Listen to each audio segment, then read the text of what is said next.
Welcome to Guruvarya. Academy learn everything in simple way. Let's start today's session. Guides. Hello friends, आजच्या सेशनमध्ये आपण second unit मधला third chapter म्हणजेच mark ट्वेन हा पाहणार आहोत. आपण आता चॅप्टरला सुरुवात करूया. Mark Twain was the pen name of Samuel Langhorne Clemens, a popular American writer. He was famous for his humorous stories, novels, and other writings. His ready wit shone through everyday conversations. Many anecdotes related to Mark Twain are told and enjoyed even today. It should be noted that he was a great defender of human values like liberty, equality, and fraternity. He opposed wars and imperialism and supported the causes of laborers and of the black people in his country, America. Given below are some anecdotes from his life and some quotations from his speeches and writings. Mark ट्वेन हे लोकप्रिय American लेखक Samuel लँगोरेन Clemens यांचे टोपण नाव. विनोदी कथा, कादंबऱ्या आणि इतर लेखनासाठी ते प्रसिद्ध होते. रोजच्या संभाषणातही त्यांच्या मार्मिक शैलीचे दर्शन घडत असे. मार्क ट्वेन विषयीचे अनेक किस्से, कथा आजही ऐकल्या सांगितले जातात आणि त्यांचा आनंद घेतला जातो. हेही नमूद करायला हवे की ते स्वतः स्वातंत्र्य, समता, समानता आणि बंधुभाव यांसारख्या मानवी मूल्यांचे मोठे समर्थक होते. युद्ध आणि साम्राज्यवाद यांना त्यांचा विरोध होता आणि त्यांच्या देशातील म्हणजेच अमेरिकेतील कामगारांच्या आणि कृष्णवर्णीय लोकांच्या हितासाठी त्यांनी कायम पाठिंबा दिला. त्यांच्या जीवनातील काही घटना आणि त्यांच्या भाषणातील व लिखाणातील काही उतारे इथे देण्यात आले आहेत. तर काही किस्से किंवा घटना त्यांच्या आयुष्यातली आपण आता पाहूयात. One day during a lecture tour, Mark Twain entered a local barber shop for a shave. This, Twain told the barber, was his first visit to the town. You have chosen a good time to come, he declared. Oh, Twain replied. Mark Twain is going to lecture here tonight. You will want to go? I suppose. I guess so. Have you bought your ticket yet? No, not yet. Well, it's sold out, so you will have to stand. Just my luck, said the Twain with a sigh. I always have to stand when that fellow lectures. एके दिवशी व्याख्यानाच्या दौऱ्यावर असताना mark ट्वेन एका स्थानिक नाव्याच्या दुकानात दाढी करण्यासाठी गेले. त्या शहराला ते प्रथमच भेट देत असल्याचे ट्वेन यांनी त्या नाव्याला सांगितले. इथे येण्याकरिता तुम्ही अगदी योग्य वेळ निवडली आहे, त्याने सांगितले. खरेच, ट्वेन म्हणाले. आज रात्री संध्याकाळी मार्क ट्वेन इथे व्याख्यान देणार आहेत. तुम्हाला तिकडे जायला आवडेल असे मला वाटते. मलाही वाटते. तुम्ही तिकीट काढले आहे का? अजून नाही. खरे म्हणजे सर्व तिकिटे विकली गेली आहेत, त्यामुळे तुम्हाला उभे राहावे लागेल. माझे नशीब, सुस्कारा टाकत ट्वेन म्हणाले. ती व्यक्ती व्याख्यान देते तेव्हा मला नेहमीच उभे राहावे लागते. आता आपण पुढचा इन्सिडेंट किंवा त्यांच्या आयुष्यातला जो काही किस्सा आहे तो पाहूया. Mrs Stowe was living for Florida one morning and Clemens, the young Mark Twain, ran over early to say goodbye. On his return, Mrs. Clemens regarded him disapprovingly. Why, she said, you haven't on any collar and tie. He said nothing, but went up to his room, did up these items in a neat package, and sent it over to Mrs. Stowe by a servant with a line, herewith receive a call from the rescue. एका सकाळी श्रीमती स्टो फ्लोरिडाला जाण्याकरिता निघाल्या होत्या आणि Clemens त्यांच्या निरोप घेण्यासाठी घाईघाईने आला. तो परत जाताना त्याने नापसंती दर्शवत त्यांना विचारले, तू कॉलर आणि टाय का घातला नाहीस बरे? तो काहीच म्हणाला नाही. मात्र वर आपल्या खोलीत जाऊन त्याने त्या वस्तू व्यवस्थित पॅक केल्या आणि एका नोकराकरवी त्या मिसेस स्टो यांच्याकडे पाठवून दिले आणि त्याबरोबर एक चिठ्ठीही. माझ्यातील उर्वरित भागाचा स्वीकार करा. आता आपण नेक्स्ट किस्सा पाहू. One day Henry Irving, in the midst of telling Mark Twain a humorous story, abruptly stopped and examined his friend's face. "You haven't heard this, have you?" he asked. Twain assured him that he had not. When some time later Irving again paused the question, Twain again reassured him. Then, approaching the climax, Irving broke off once more. "Are you quite sure you haven't heard this?" he demanded suspensefully. "I can lie once," Twain finally replied. "I can lie twice for courtesy's sake, but I draw the line there. I can't lie the third time at any price. I not only heard the story, I invented it." एके दिवशी mark ट्वेन ना एक विनोदी किस्सा सांगत असताना Henry आयर्विक अचानक मध्ये थांबले आणि आपल्या मित्राचा चेहरा निरखून त्यांनी विचारले, "तू ही गोष्ट याआधी ऐकली नाहीयेस, हो ना?" ट्विनने नकार दिला. थोड्या वेळानंतर जेव्हा आयर्विंग पुन्हा थांबले आणि त्यांनी तोच प्रश्न विचारला, तेव्हा मार्क ट्वेनने परत तेच उत्तर दिले. पुन्हा शेवट आलेला असताना आयर्विंग थबकले आणि त्यांनी संशयाने विचारले, "तुला नक्की ही गोष्ट माहीत नाही?" "मी एकदा खोटे बोलू शकतो," ट्वेनने शेवटी उत्तर दिले. "शिष्टाचार म्हणून 2 वेळा खोटं बोलू शकतो, पण तेवढ्यावर मात्र मी थांबतो. कुठल्याही परिस्थितीत मी तिसऱ्यांदा खोटे बोलू शकत नाही. मी ही गोष्ट ऐकलीच नाही, तर मीच ती रचलेली आहे." आपण आता दुसरा किस्सा पाहू. मार्क ट्वेन once proposed a plan for the improvement of English spelling. For example, in year first, that useless letter C would be dropped to replace either by K or S, and likewise X would no longer be a part of the alphabet. The only case in which C would be retained would be the CH formation, which will be dealt with later. Year 2 might reform W spelling so that which and one would take the same consonant, while year 3 might well abolish Y, replacing it with I, and year 4 might fix the G or J anomaly once and for all. Generally, then the improvement would continue year by year, with year 5 doing away with useless double consonants and years 6 to 12 or so modifying vowels and the remaining voiced and unvoiced consonants. By year 15 or so, it would fancily be possible to make us on the resonant letters C, Y and X, by now just a memory in the midst of would dollars to rep CH, the respectively. Finally, then alphabet same 20 years over, we have a coherent spelling in each word.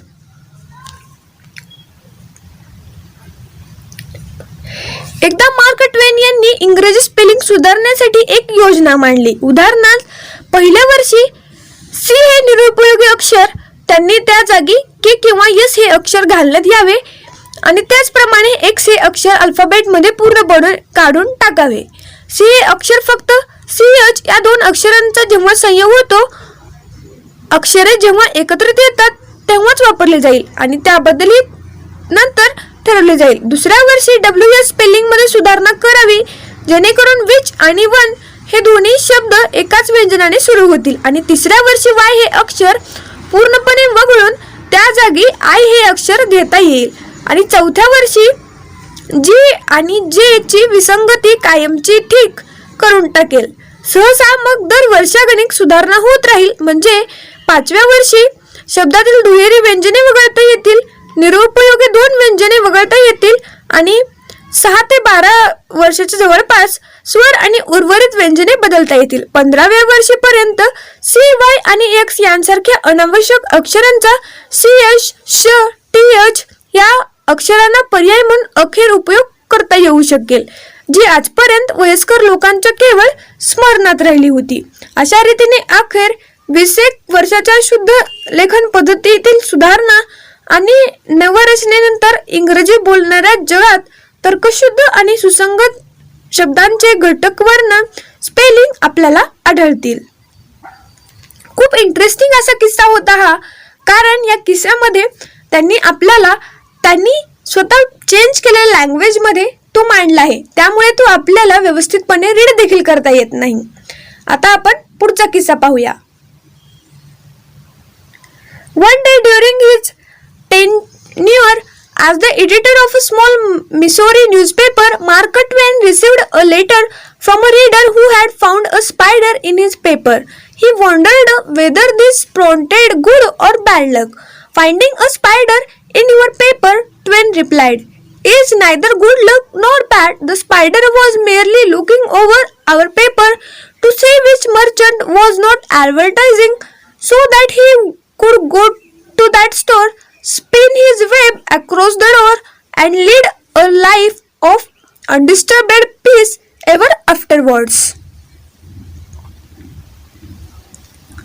एके दिवशी एका छोट्या Missouri वृत्तपत्रामध्ये संपादक म्हणून काम करीत असताना mark ट्वेनला एका वाचकाचे पत्र आले की वृत्तपत्रामध्ये त्याला एक कोळी सापडला आणि हा शुभशकुन होता की अपशकुन असा त्याला प्रश्न पडला.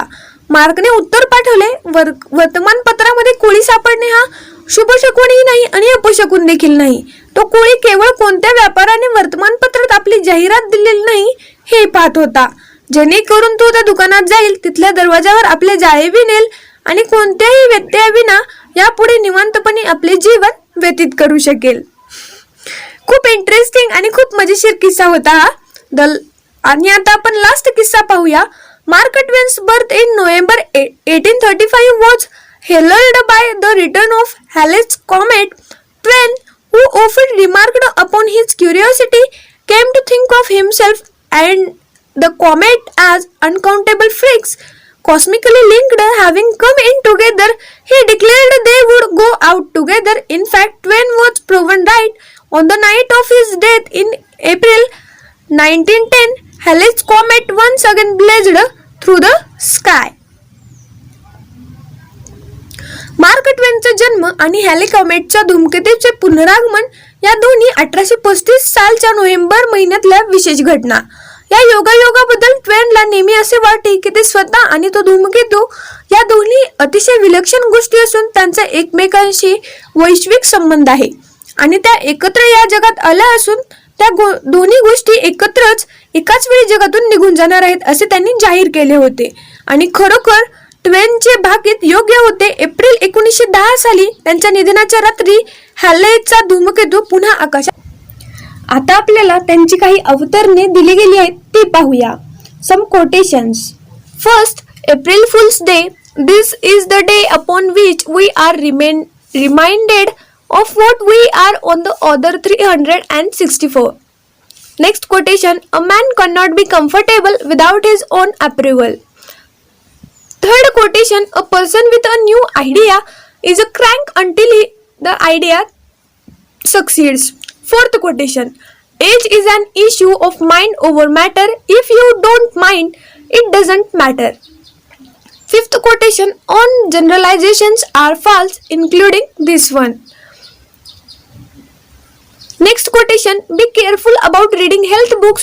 You may die of a misprint. Next quotation, be careless in your dress if you will, but keep a tidy soul. त्याचप्रमाणे नेक्स्ट क्वोटेशन आहे, classic, a book which people praise and don't read.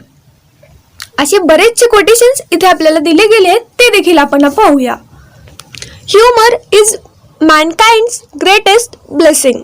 Next quotation, I am an old man and have known a great many troubles, but most of them never happened. Next quotation, I must have a prodigious quantity of mind. It takes me as much as a week sometimes to make it up.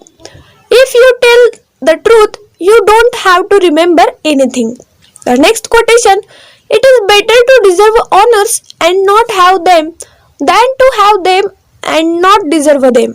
The next quotation, is it better to keep your mouth closed and let people think you are a fool than to open it and remove all doubt? The next quotation, it's no wonder that truth is stranger than fiction. Fiction has to make sense. आता next quotation पाहूया. Whenever you find yourself on the side of the majority, it is time to pause and reflect. Next quotation. Why is it that we rejoice at a birth and grieve at a funeral? It is because we are not a person involved. The next quotation. Thousands of geniuses live and die undiscovered either by themselves or by others. The next quotation. Thunder is good, thunder is impressive, but it is lightning that does the work. The next quotation. When I was younger, I could remember anything, whether it happened or not. The last quotation. When your friends begin to flatter you on how young you look, it's a sure sign you are getting old. तर आता आपण याचा meaning पाहूया. पहिल्या कोटेशनचा अर्थ आहे, April फुलचा दिवस इतर सर्व 364 दिवस आपण कसे असतो, कोण असतो याची आठवण करून देणारा हा दिवस. मी आता यापुढील कोटेशन्स वाचते तर तुम्ही ते क्रमाने आहेत असे समजून घ्या. मनुष्य स्वतःच्या स्वीकृतीशिवाय निश्चित राहू शकत नाही. एखादी नवीन कल्पना सुचलेला मनुष्य ती कल्पना प्रत्यक्षात उतरपर्यंत विकसितपणे वागतो. वय हा मुद्दा मनाच्या मानण्यावर अवलंबून आहे. तुम्ही मानला तर महत्वाचा, नाही तर गौण आहे. सर्वसामान्य विधाने असत्य असतात, हे विधान देखील. आरोग्याविषयीची पुस्तके काळजीपूर्वक वाचा. चुकीच्या छपाईमुळे, मुद्रण दोषामुळे तुमचा जीव जाऊ शकतो. एक वेळ राहणी गबाळी अस्वच्छ असू द्या, पण मन मात्र नीटनेटके ठेवा. अभिजात वाङ्मय एक असे पुस्तक ज्याची लोक वाहवा करतात पण वाचत नाहीत. विनोद हास्य हे मनुष्य जातीला मिळालेले सर्वात मोठे महान वरदान आहे.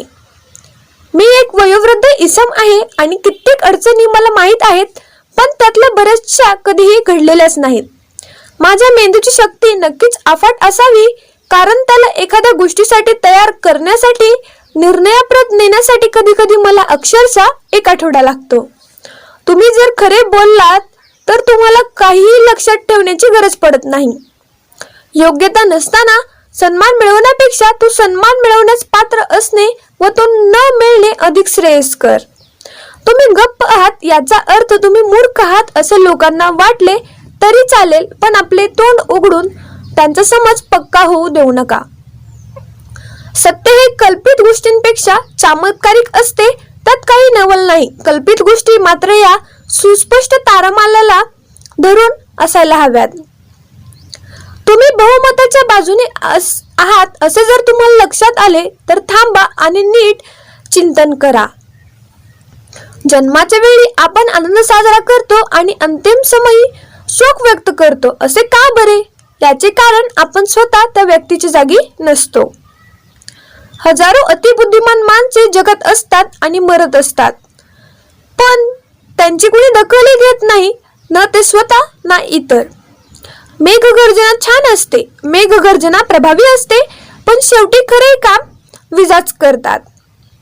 म्हणजेच गरजेल तो पडेल काय. मी लहान होतो तेव्हा घडलेली आणि न घडलेली सर्व काही माझ्या लक्षात राहायचे. तुम्ही किती तरुण दिसत आहात असे म्हणत तुमची मित्रमंडळी जेव्हा फाजील स्तुती करू लागते तेव्हा तुम्ही नक्कीच म्हातारे होऊ लागला आहात असे समजावे. मार्क ट्वेनचे काही कोटेशन्स इथे आपण पाहिले आहेत. तुमच्या बुक्समध्ये जे तुम्हाला क्रमाने दिले गेले आहेत त्यांचेच तुम्हाला मीनिंग्स मी क्रमाने सांगितलेले आहेत. तर तुम्हाला या चॅप्टरचे चिटचॅट सेशन पाहण्यासाठी आणि वर्कशॉप पाहण्यासाठी आमच्या चॅनलच्या प्लेलिस्टमध्ये जावे लागेल. तिथे तुम्हाला 9th स्टँडर्ड इंग्लिश या फोल्डरमध्ये ते मिळतील, पाहायला विसरू.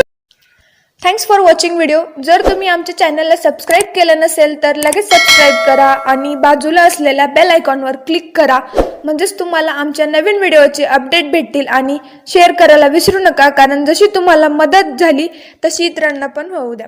Thank you everyone.